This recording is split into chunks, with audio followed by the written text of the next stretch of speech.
Well, here we are, Rich Pagano with Jim Vankoski at the Mainline Network, Mainline TV station.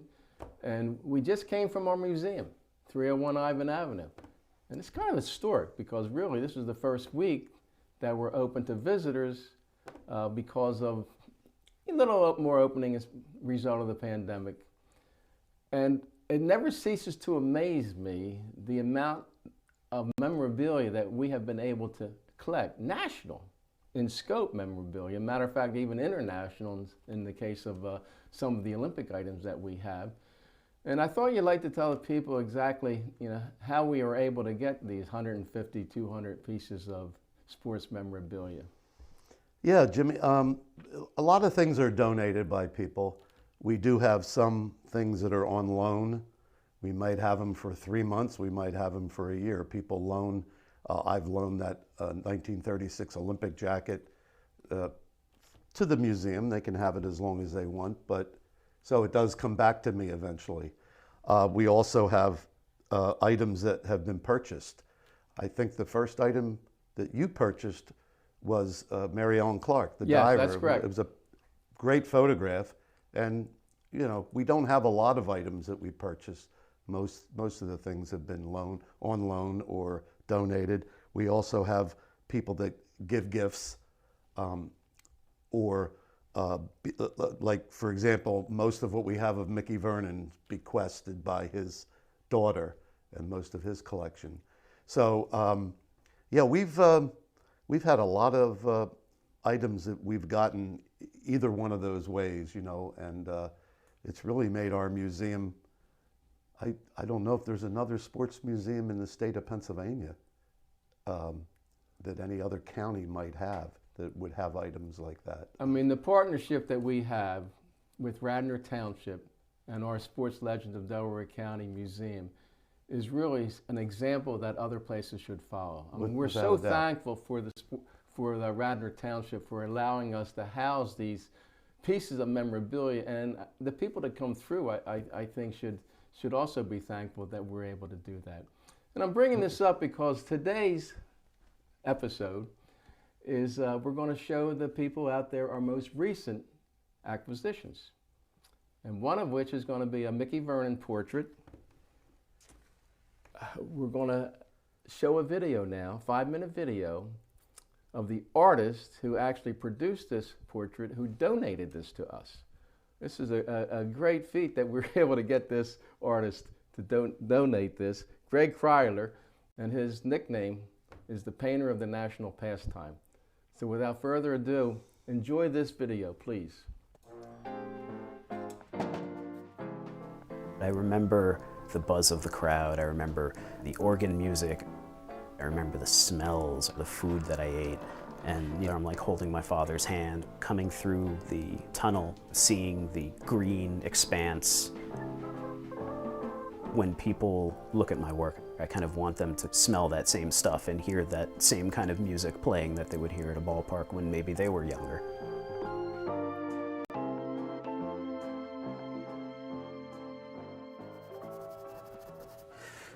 I have no idea how long I'm going to be painting this thing, but I can't rush it. I wouldn't do that disservice to the client. I wouldn't do that disservice to the moment. My name is Graig Kreindler. I am an artist on my better days. It's hard to articulate why painting baseball players has its claws sunk into me. My love of baseball kind of grew not only from the experience of going to the games, but also from the stories that my father would tell me. Mickey Mantle was the greatest center fielder of all time, and Yogi Berra was the greatest catcher of all time. To most people, they're just black and white photographs, and I am really attracted to the idea of breathing life into them. What I'm painting right now, they're these, like these window shades. I do know that they were striped, but I don't know what color they were. The research part of my process is kind of my life.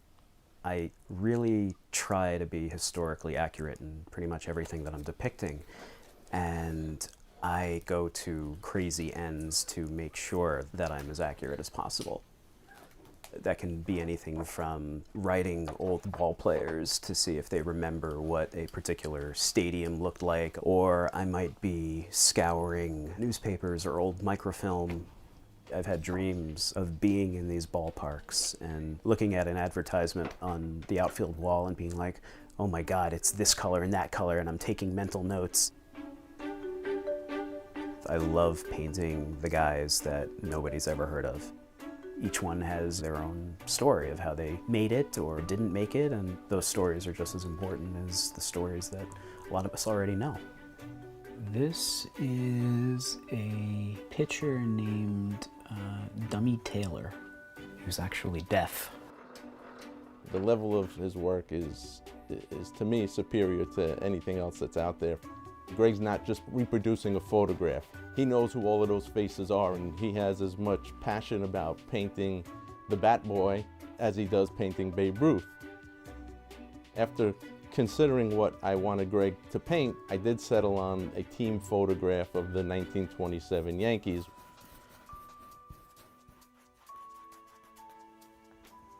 I think it's done.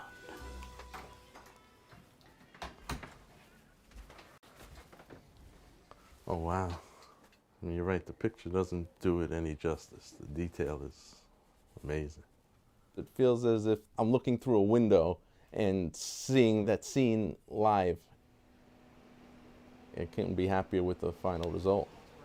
Well, I just hope that someday he doesn't notice an inaccuracy and I find him in here in the middle of the night trying to correct it, because I wouldn't put that past him either. When Graig showed me his sports art, I was blown away, and I'm not a sports guy. What connects with me is his style, his love, how he has to make sure every fold of the uniform is perfect.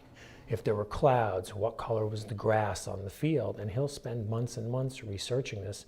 But the end result of that is somebody sees that and goes, oh my God, that's exactly how I remember that 60 years ago. It transcends sports because of the ability and the mastery he's put into it.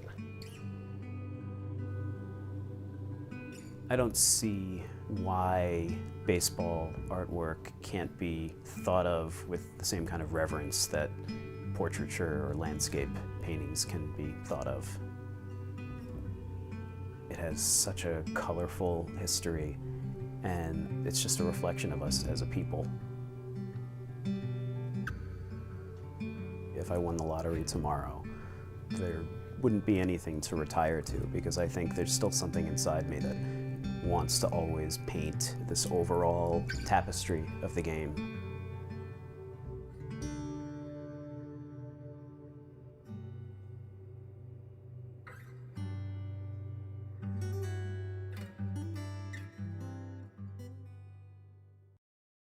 So there you have that 5-minute video produced by Graig Kreindler of his works of art.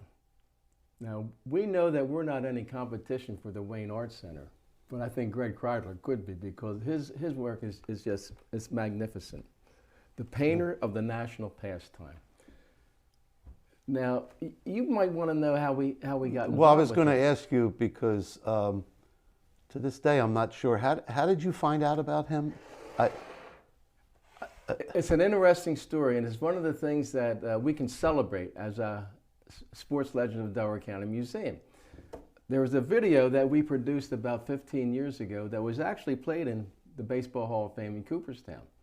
And the video was filmed and narrated by George Case and Mickey Vernon.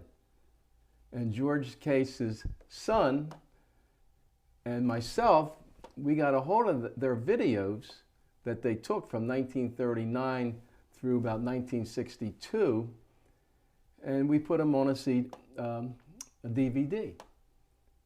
And they're in color. You got in 1939, we had George Case taking all color videos, which was very unusual. And you remember those people that just saw that tape on Graig Kreindler, and he talked about how he's detailed. He wants to get the colors right. So he actually contacted us to obtain a copy of this video, and he used this video to get the colors correct. So we feel that we're a part of any success that he's had, and actually a very, very minor part. But we're so happy that we were able to do that. But at that time, did you know we were going to get a Mickey Vernon painting? No. So basically, he was put on our mailing list, and anytime we did anything, we would send it to him, and he would say his work is in demand, very much so. Matter of fact, he told me right now there's like a 3-year waiting period, because people, they want a family member, they want a friend, they want a. In this case, it's a 12-inch by 16-inch oil on linen portrait.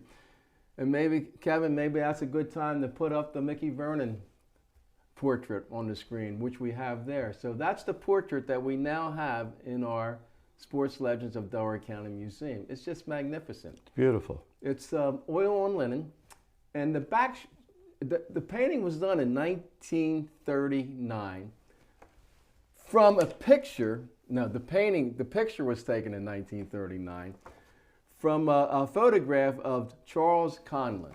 This was a book called Baseball's Golden Age. Charles Conlon took about 8,000 photographs from about 1905 to approximately 1940 of baseball players, one of which was Mickey Vernon. So Graig Kreindler, what he did was he got a hold of this photograph and he worked his magic. So that, in a nutshell, is how we ended up with this magnificent Mickey Vernon portrait. Charles Conlon was the inspiration for that. And this book has many of the pictures that Graig uses. Matter of fact, there's one of Ted Williams. It looks just like Mickey Vernon. And you can see the backdrop is the dugout at Yankee Stadium. Yeah. Graig himself is from Brooklyn, and we're so happy to have that. And there's a lot of history in here. I don't know if you've been watching any Philly games or not, but did you notice in Toronto they've been having trouble with the sun? Bad sun fields. Andrew McCutchen might have lost a couple balls in the sun. They had to start the game later because the sun's a problem. Well, here, lo and behold, I'm reading a paragraph under Tony Lazzari. Tony Lazzari played with Babe Ruth, played with Lou Gehrig. He was on that 1927 Yankees team. And it says in 1925, he was playing for, I got the wrong person. I'm going to have to make a correction. Bob Musial. Oh, okay. Bob Musial was playing with Babe Ruth, Lou Gehrig. In 1918, his first year as an outfielder, Babe Ruth lost a fly ball in the sun. He vowed then and there never to play the sun field again. So Bob Musial when they went to different parks, whatever the sun field was, he would play the sun field and Babe Ruth would play the other field. So I'm thinking that if you're that good a hitter, you can basically dictate where you're going to play, because he was very concerned about his defense at the time. Well, when did he contact you then, the artist, our Brooklyn friend, and say that, hey, I'm going to send you a painting of, and it came through the mail, right? He contacted me. Like he said, he's backed up about 3 years. So he contacted me. He said, I'm going to do a painting of Mickey Vernon. He said, I don't know exactly what I'm going to, and every time I send him something, I haven't forgot, I'm going to do this painting of Mickey Vernon. And it's part of our permanent collection now. Yeah. So like you said at the very beginning, we get our new objects through loans, gifts. Well, this is a gift to us. This is a gift. As long as we continue to keep it in our permanent collection. It's not for sale, never will be. So as long as there's the Sports Legends of Delaware County Museum, there's going to be a Mickey Vernon portrait. I'm just wondering, because we do have some other major leaguers. Has he done any of their paintings? We're going to have to get a list. Yeah. We're going to have to get a list, say, Greg, have you ever done a Hack Wilson painting? Have you ever done Jimmy Dykes? Jimmy Dykes painting, some of the old time guys. Yeah, all right? Yeah. So we'll have to find out. But all his info, you contract the painting and commission a painting, and the price is available on his website. Well, it's a great addition to our museum, that's for sure. Looks really great there. So That's, everybody's welcome to come. It's on display now, 301 Ivan Avenue. If you have any questions, get a hold of us, 610-909-4919, and we'll be more than happy to answer any questions. That's the one thing between you and me. We can, anything that's in that museum, we can tell the people where we got it, right. who owns it, do we own it, is it on loan? Yeah. So it gives you that good background information. Now that painting has a couple different titles. Like one title would be Cool Looking Dude. Mickey Vernon, he is a cool looking dude. From Marcus Hook to the Majors. But the title that Graig Kreindler selected was The Springfield Sensation. Now somebody's going to say, well, I don't get that, Springfield Sensation. Well, we're not talking Springfield, Pennsylvania, we're talking Springfield, Massachusetts. And the reason he gave that title is because 1939 was the year that Mickey Vernon was brought to the major leagues after having the first half of the year such a successful season in Springfield in the Eastern League. He was hitting like 345, 347, and then the Washington Senators decided to bring him up. July 8th, as a matter of fact, is when he came up. So we know that picture that was taken by Charles Conlon was taken sometime after July 8th, probably in August, and it was taken at Yankee Stadium. So it's easy to look at the schedule and find out when did the Senators go there. Yeah, and he had a contract with the Yankees to take these photographs, I guess. Well, actually, he was working for, and I don't want to get this wrong, the Sporting News. Oh, okay. So he was working for the Sporting News. So most of these photographs were taken under the auspices of the Sporting News. Sporting News, okay. Yeah, they're great photographs, and then of course his paintings are just to have that painting in our museum is quite an addition. It's Great, worth coming just to see. addition. It's worth coming just to see that. Yeah. All right, our second new acquisition, and I'll let you take it from here. Yeah, our second one is a painting of Ted Meredith, who's actually the first Olympian that in my research, that I could find from Delaware County. He was in the 1912 Olympics. And one of our fellow Delaware Countyans wrote a book about him, Immortal of the Cinder Path, on Ted Meredith. And Jack Lemmon is his name. And he put this book out a few years ago, which is a great history of Ted Meredith. Ted was probably, he's one of the greatest track and field runners in the history of track and field in the Olympics, and definitely the best. I mean, he gave Delaware County so much publicity that people found out about Delaware County and media through him nationwide. And we're talking in 1912, these were the Olympic Games that that Jim Thorpe was involved in, and you always hear about Jim Thorpe. Well, Ted Meredith, who had already set a couple world records when he was in high school at Mercersburg Academy. And I should back up. Ted Meredith lived in Elwyn and attended Media High School. And he wasn't just a track athlete. He played football. He was a running back. He played basketball. And he graduated from Media in 1908. And he wanted to, he was interested in bricklaying. He went to Williamson Trade School and spent 3 years there. That's the 3-year course in bricklaying. And while he was at Williamson, he played football, he played basketball, and he ran track. But track was his sport.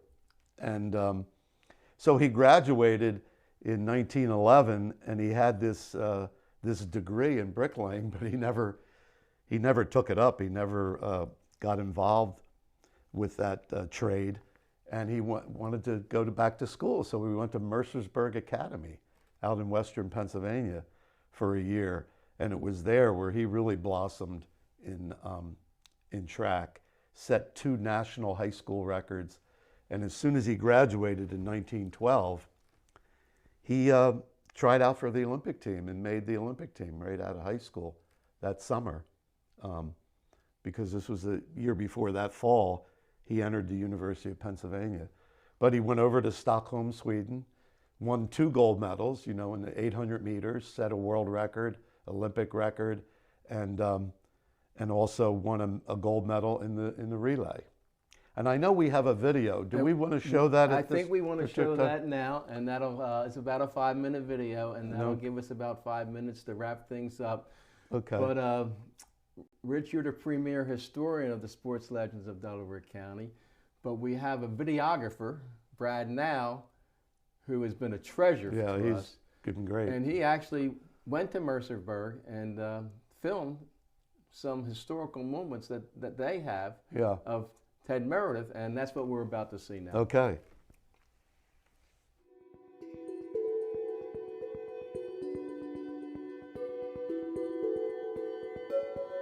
If you were in the stands, it was a once-in-a-lifetime experience. It would just have been breathtaking.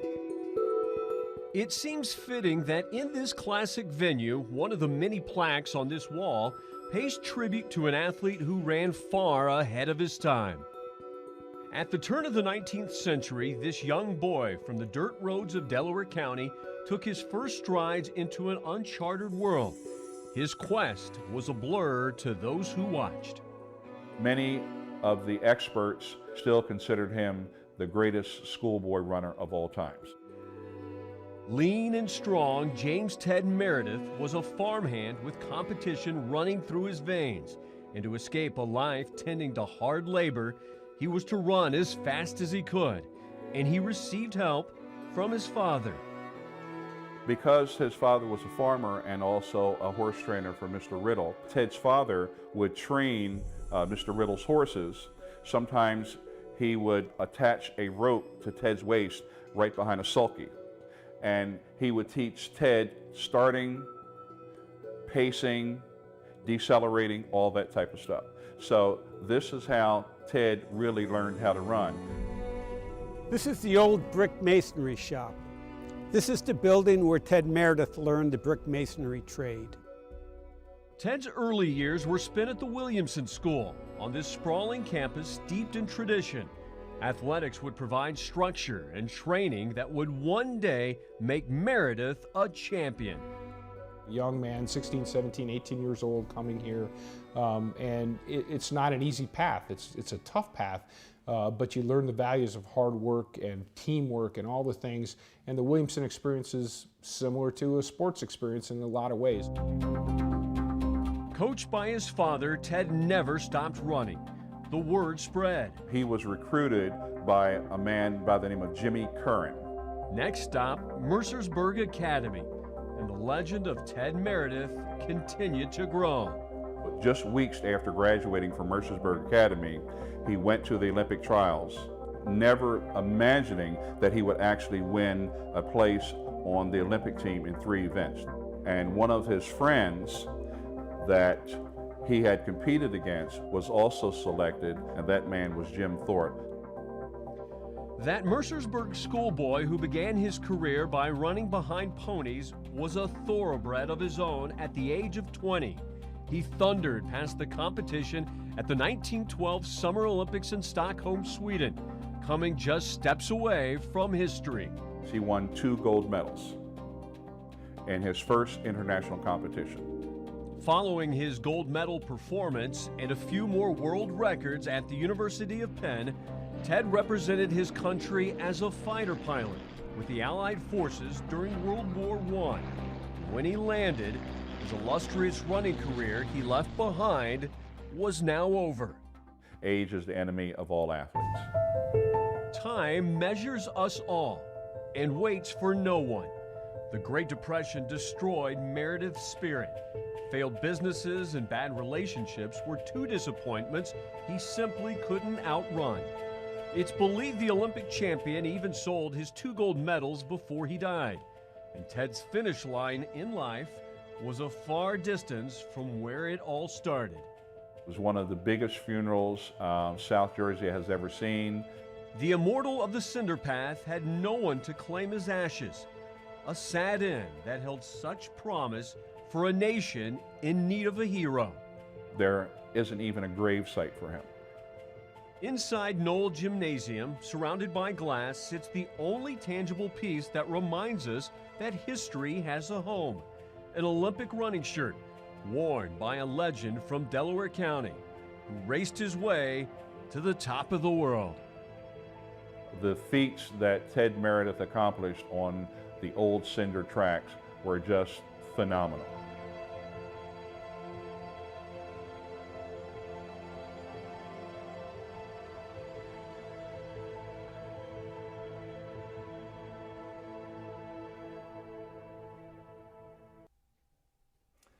Well, there you have our Great video. 5-minute. Brad now does such a great job. with these, Fantastic yeah. job.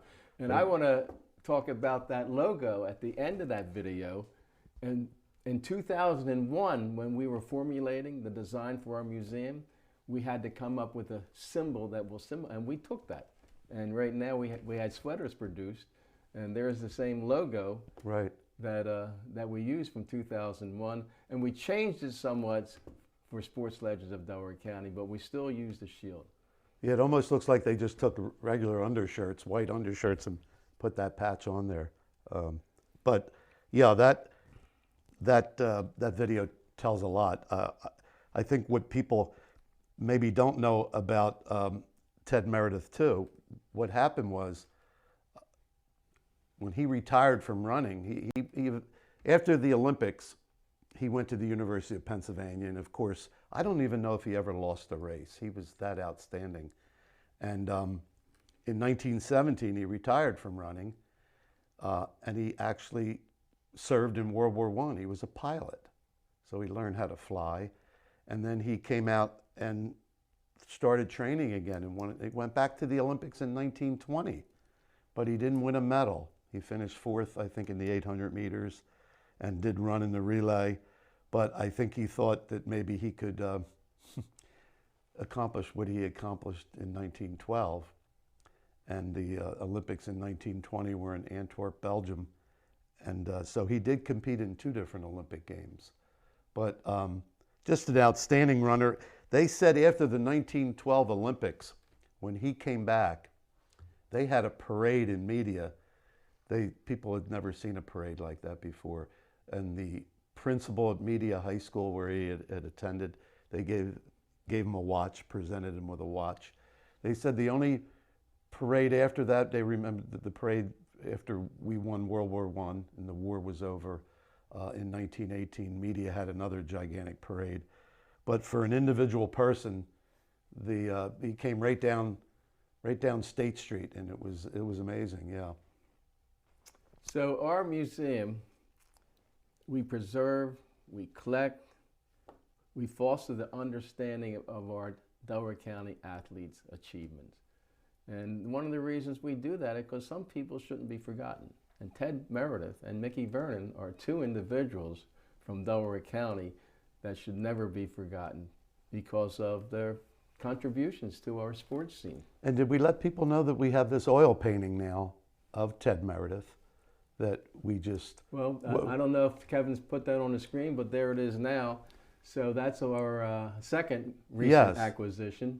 And the author of the book on Ted Meredith found it at a garage sale or at an auction, and we're going to have to save that for another show. But that's where we got it. We got it from an estate sale. An estate sale, yeah. Okay, and because it fits right into our Ted Meredith Olympian exhibit.